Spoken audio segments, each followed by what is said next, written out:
Les Français détestent leurs propriétaires. Les Français ont un rapport très malsain aux propriétaires et encore pire, à ceux qui font de la location courte durée. C'est normal, c'est un pays communiste. C'est ce dont on va parler dans cette vidéo, les amis. Et à la fin de cette vidéo, je vais vous expliquer comment vous pouvez vous servir de ces lois injustes, de ces lois iniques, de ce climat en France qui est de plus en plus anxiogène pour les investisseurs, et transformer ça en une immense opportunité pour gagner de l'argent et créer un business qui va pouvoir vous rendre libre financièrement en quelques mois. Déjà, posons les bases.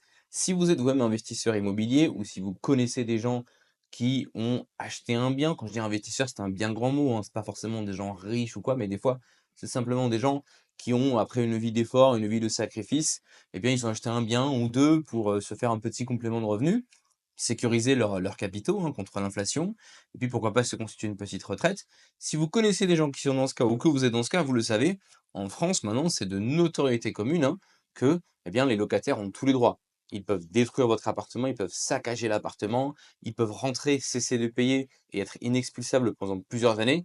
Ce qui, soit en passant, conduit à certains drames. Il y a des personnes qui avaient acheté des biens, qui avaient des prêts, qui avaient des familles, et puis le squatteur a arrêté de payer, ils se sont retrouvés avec des impayés avec leur banque, ça les a conduits au burn-out, à la dépression, et certains ont pris des décisions extrêmement tragiques, mais je peux pas dire le mot sur YouTube parce que ça va faire sauter ma vidéo. Mais vous voyez où je veux en venir, ça peut aller très très très très loin.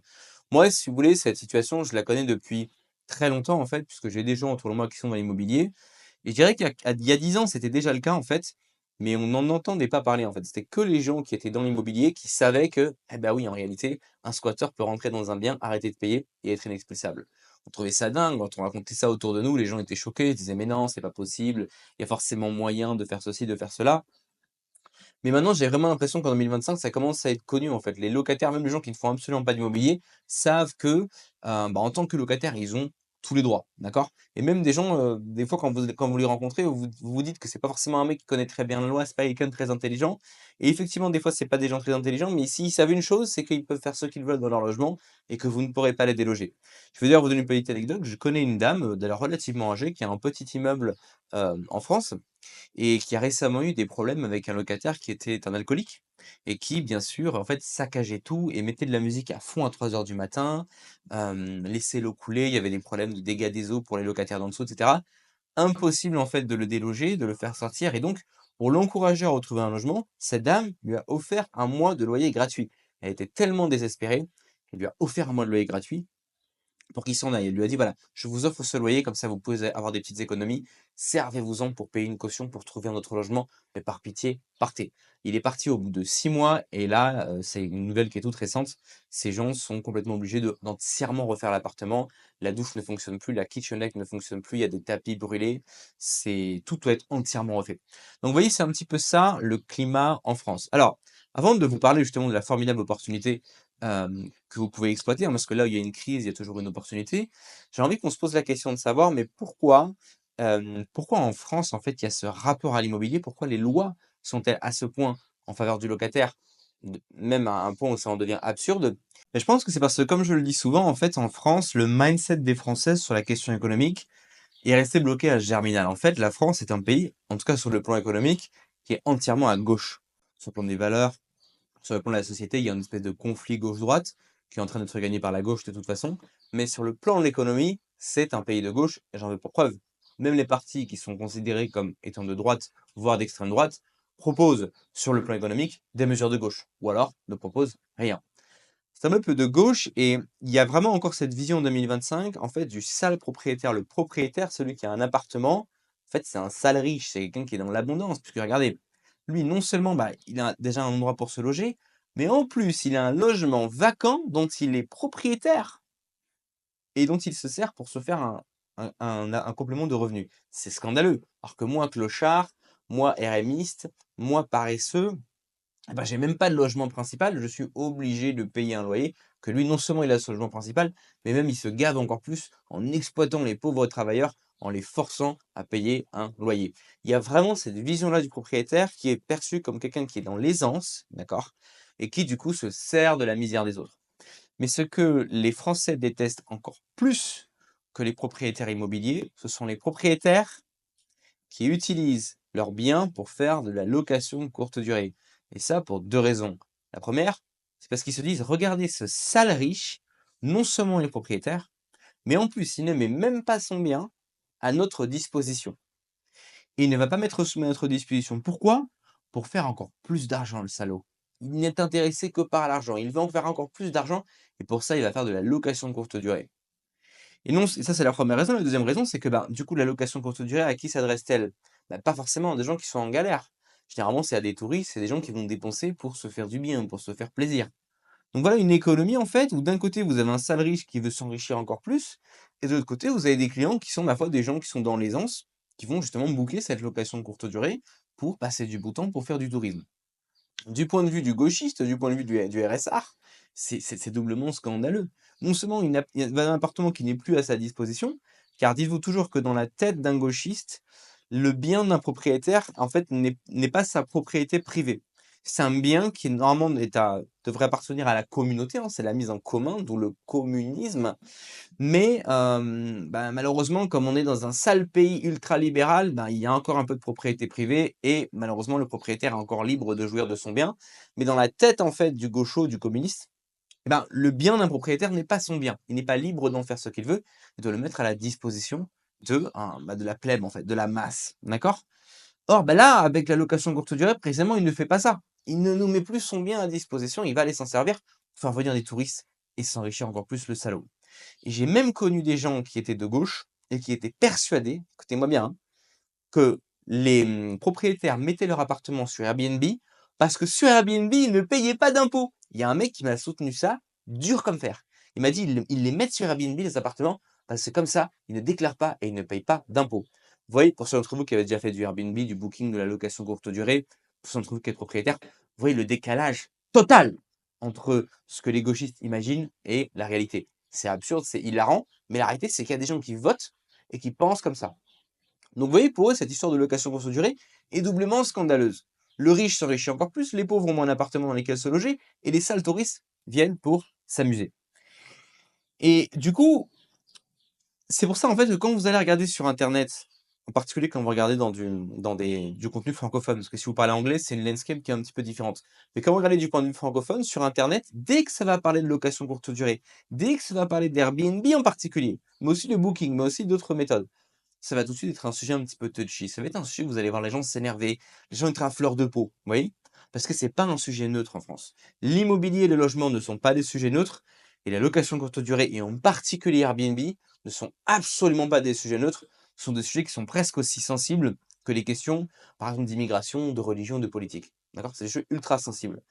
À cause de ça, si vous ne connaissez pas le marché, vous ne savez pas ce qui se passe vraiment dans le marché, concrètement, objectivement, et que vous passez votre temps à écouter des imbéciles qui font des commentaires sur internet, ou à lire des articles qui sont là pour faire des vues, ou à écouter des reportages faits par des médias de gauche, vous allez vous faire une idée qui est complètement fausse du marché, de ce qui se passe réellement dans le marché de la location courte durée.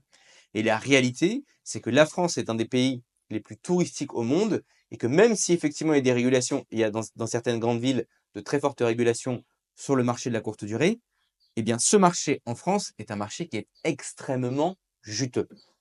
Et en fait, c'est là où je veux en venir avec cette vidéo. Je vous l'ai dit en début de vidéo, vous avez des propriétaires qui sont de plus en plus frustrés. Il y en a d'ailleurs aussi qui vont faire la location courte durée. Non pas parce qu'ils ont envie d'accueillir des touristes, parce qu'il faut savoir que la LCD, c'est aussi quelque chose où il y a beaucoup plus de travail qu'en tant que propriétaire normal. Parce que vous avez du turnover, il faut gérer les draps, les vêtements. S'il y a un poil de chat par terre, il y a un client qui peut vous dire l'appartement n'est pas propre. C'est un vrai boulot, d'accord? Mais il y a des gens qui vont se tourner vers ça juste pour ne pas en fait avoir à se parce qu'en fait, ils sont dans la crainte. Ils ont peur de ces lois communistes. Ils ont peur de ces locataires qui saccagent l'appartement. C'est en passant une grosse pensée limitante que les gens ont, c'est de s'imaginer que par exemple avec Airbnb, vous allez avoir plus de clients, donc plus de turnover et donc que ça va abîmer l'appartement.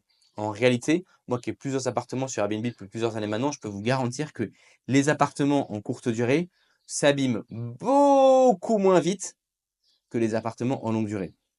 Et je le vois quand j'ai les par exemple, si j'ai, mettons, 10 clients qui restent 2 jours chacun, donc ça fait 20 jours au total, l'appartement au terme des 20 jours sera en bien meilleur état que si j'ai un client qui reste 20 jours d'affilée. Parce qu'en fait, quand les gens restent longtemps dans un endroit, ils se disent: «Ça y est, c'est à moi, je peux faire ce que je veux» et c'est là qu'ils commencent à abîmer. Alors quand vous avez ce turnover, vous avez des équipes de ménage qui passent à chaque fois et puis surtout sur cette plateforme-là, les gens savent très bien que s'ils abîment, et une facture qui va tout de suite arriver derrière. Donc en réalité, les appartements sont bien mieux managés et maintenus dans la courte durée. Mais enfin, ce que je voulais dire, c'est que vous avez des propriétaires qui font de la courte durée, mais qu'à la base, c'est pas leur passion. D'accord? Ils le font parce qu'ils ont peur d'un squatter. Ils le font parce qu'ils savent qu'en courte durée, ils vont avoir des lois qui sont quand même plus sensées, d'accord? Qui leur donnent l'opportunité de se retourner parce qu'ils ont très peur de ne pas être payés. Vous voyez? Mais à la base, eux-mêmes n'ont pas forcément envie de faire de la courte durée. Et c'est là qu'en fait, vous avez une opportunité en or. Moi, le business dont je parle souvent sur cette chaîne-là, c'est ce qu'on appelle l'arbitrage Airbnb. Qu'est-ce que c'est que l'arbitrage Airbnb? C'est vous prenez un appartement en longue durée et vous allez le mettre du coup sur Airbnb. En fait, quand je dis mettre sur Airbnb, c'est une simplification parce qu'on peut utiliser Booking. On peut également faire de la publicité pour avoir ce qu'on appelle des direct booking, donc des gens qui vont directement booker sur votre site. Vous pouvez faire des partenariats avec des entreprises si vous êtes dans une ville justement qui va recevoir des consultants, des businessmen, etc. Mais pour simplifier et surtout pour les débutants, moi je conseille simplement de prendre l'appartement, de le mettre sur Airbnb et d'optimiser sur Airbnb. Ce que j'entends systématiquement quand je parle de ce business model, c'est des gens qui disent mais pourquoi un propriétaire accepterait-il de faire ça? Et si vous avez écouté ma vidéo, vous avez la réponse. Le propriétaire, pourquoi il va accepter de travailler avec vous? Pas parce qu'il a super envie que vous preniez son appartement et que vous vous en serviez pour faire de l'argent. Mais c'est parce qu'aujourd'hui, vous avez de plus en plus de propriétaires en France qui ont peur des mauvais payeurs, peur des squatteurs, peur que leur bien soit détruit, peur qu'au bout d'un an, le type se casse, qu'il ne paye pas le dernier mois de caution, qu'il faille un mois pour rénover l'appartement et qu'il faille un troisième mois pour trouver quelqu'un. Tout ça, ils en ont marre, ils sont excédés. Et vous, en fait, ce que vous allez faire, c'est que vous allez vous positionner en disant au propriétaire, nous, en fait, on est une société professionnelle, on gère tout pour vous, on paye votre loyer comme un locataire classique, donc vous n'avez aucun risque de saisonnalité, de réservation à assumer, c'est nous qui assumons tous les risques, d'accord? On a des équipes de ménage professionnelles qui viennent à chaque fois, et en plus, comme vous travaillez avec nous en tant qu'entreprise, toutes les lois communistes ne s'appliquent pas. Et en fait, ce que vous allez vendre au propriétaire, c'est cette paix psychologique. C'est tout ce qu'il a toujours rêvé d'avoir avec un locataire classique, c'est vous qui allez le faire pour lui. Le propriétaire, quand vous allez lui proposer ça, il va se dire, bon bah très bien, mais ça va coûter combien? Parce que généralement, une agence qui va fournir une prestation de cette qualité, automatiquement, elle va prendre 20%, elle va prendre 30%. Vous vous dites, on ne vous prend rien, on vous paye votre loyer comme un locataire classique. Alors, comment c'est possible? La seule chose que vous demandez au propriétaire, c'est la possibilité justement de transformer son logement en un logement de courte durée. Et c'est comme ça que vous allez vendre la chose. Et vous allez voir que plus on va avancer en France et plus les lois communistes vont se durcir pour pourrir la vie des propriétaires, plus ça va être une immense opportunité en fait de faire de l'arbitrage, à savoir d'aller voir les propriétaires, de leur dire ici, au lieu de louer à un type qui ne va pas te payer, à un type qui va détruire ton bien, tu loues à un professionnel qui respecte ton appartement et en plus qui a du skin in the game, qui a besoin, moi j'ai besoin pour faire tourner mon business, que l'appartement soit dans un état impeccable. C'est pour ça que ça va être de plus en plus facile en fait de trouver des propriétaires qui sont d'accord de travailler comme ça. Et c'est ça en fait le business de l'arbitrage Airbnb. Alors, pourquoi est-ce que je vous dis que c'est un business qui peut vous rendre libre en quelques mois? Bon, déjà, petit disclaimer, ça va dépendre de votre vitesse d'exécution, ça va dépendre de votre mise de départ et également de votre capacité à convaincre les propriétaires. Moi, les clients que j'accompagne, je leur donne mes scripts pour qu'ils puissent justement convaincre les propriétaires avec beaucoup plus de facilité. Mais même sans ces scripts, en faisant vos propres scripts et en vous débrouillant, ne vous inquiétez pas, avec le temps, vous allez finir par vous y habituer et par réussir à convaincre. Mais enfin, c'est vrai que c'est un business qui apporte un cash flow immédiat en fait. Parce que comprenez que si vous prenez un appartement, mettons, vous avez un loyer de 1000 € et que vous en tirez un revenu sur Airbnb de 3000 €, ça vous fait une différence de 2000 €. Alors, ces 2000 €, vous n'allez pas les mettre dans votre poche. Parce qu'entre-temps, il faut payer les femmes de ménage, il faut payer les charges, gaz, électricité, eau. Vous allez avoir également peut-être des petites interventions à faire, hein. S'il y a un plombier qui doit venir déboucher une douche parce qu'une cliente a fait un shampoing et qu'il y a des cheveux qui ont bouché la douche, ou je sais pas moi, s'il y a quoi que ce soit, hein, un lave-vaisselle qui déconne et il faut faire venir un professionnel pour s'en occuper. Bon, ça, c'est également des petites choses dont il va falloir s'occuper. Mais l'idée, justement, c'est voilà, et c'est pour ça que moi, justement, dans mes accompagnements, j'apprends mes élèves à faire des études de marché. C'est parce que, à partir du moment où vous allez trouver des opportunités, des deals, où vous allez dégager une belle marge, et ben, cette marge va vous permettre de déléguer tout le travail pour que vous n'ayez en fait plus rien à faire à part répondre aux clients sur votre téléphone. Moi, par exemple, pendant ces 3 ou 4 derniers mois, je suis allé dans mes Airbnb peut-être 2 fois, OK? Et les 2 fois, c'est de ma faute. C'est parce qu'en fait, j'avais eu 4 guests au lieu d'en avoir 2. J'avais oublié de le dire à la femme de ménage, donc il manquait les draps pour les 2 guests supplémentaires et donc j'ai dû y aller moi-même. C'était de ma faute, j'aurais dû mettre un système d'alarme. Enfin bref, pour tout le reste, je n'ai même pas besoin de mettre le pied dans mes Airbnb. Pour ça, il suffit de travailler sérieusement comme un professionnel. Donc, travailler avec des process qui sont bien définis, être capable de fournir à ses clients des fiches d'entrée qui leur permettent de facilement faire le check-in, faire le check-out, et bien sûr, travailler avec des femmes de ménage qui sont sérieuses. Si vous voulez vous lancer dans ce type de business, vous avez en description un guide gratuit qui s'appelle Comment lancer votre premier Airbnb sans être propriétaire en 30 jours. Vous pouvez le télécharger gratuitement et vous allez avoir la méthode étape par étape pour pouvoir vous lancer dans ce type de business. Si maintenant vous avez des questions, je vous y réponds gratuitement. Dites-moi en commentaire si vous voulez vous lancer dans ce type de business déjà. Pourquoi vous voudriez vous lancer dans un business comme ça? Est-ce que c'est parce que par exemple vous êtes un salarié frustré, vous en avez marre de la rat race, marre d'être un patron toxique? Ou bien peut-être que vous êtes très bien dans votre job, mais vous voulez simplement un complément de revenu? Ou peut-être que vous avez une âme d'entrepreneur et vous cherchez enfin un vrai business pérenne qui fonctionne vraiment, qui apporte vraiment des résultats pour vous lancer de l'entrepreneuriat. Ou peut-être que vous êtes dans une autre situation. Et du coup, dites-le moi en commentaire. Et dites-moi également ce qui vous bloque. Qu'est-ce qui vous fait peur? Pourquoi? Que vous avez envie de me lancer là-dedans, mais j'ai peur de la législation, mais j'ai peur de ne pas être capable de convaincre les propriétaires, mais j'ai peur effectivement d'être peut-être dans un endroit où ça ne va pas être rentable. Vous avez peut-être des craintes comme ça, n'hésitez pas à me les mettre en commentaire. Et encore une fois, je vous y répondrai gratuitement. Je vous remercie d'avoir écouté cette vidéo. Dites-moi du coup ce que vous avez pensé de cette vidéo en commentaire. Mettez-moi un petit like. Abonnez-vous si ce contenu vous apporte de la valeur. Et on se retrouve demain dans un nouvel épisode. Ciao les amis.